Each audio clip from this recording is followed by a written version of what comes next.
નમસ્કાર મિત્રો, કમોસમી વરસાદને લઈ નવી આગાહી કરાઈ છે। રાજ્યમાં હજુ આગામી 7 દિવસ સુધી કમોસમી વરસાદની શક્યતા છે।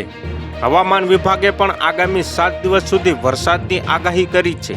હવામાન નિષ્ણાત અંબાલાલ પટેલ અનુસાર અરબી સમુદ્રમાં સર્જાયેલું ડિપ્રેશન ગુજરાત તરફ આવવાને કારણે વરસાદનું જોર વધશે।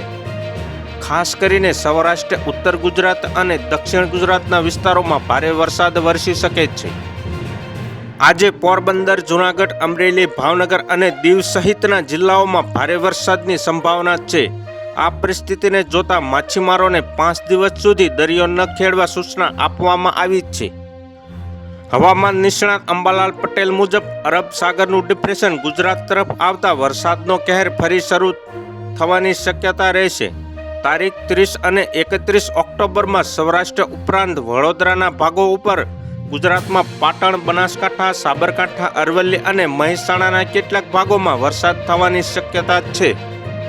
અંબાલાલના જણાવ્યા મુજબ બનાસકાંઠાના કેટલાક ભાગોમાં ભારે વરસાદી ઝાપટા પડી શકે છે।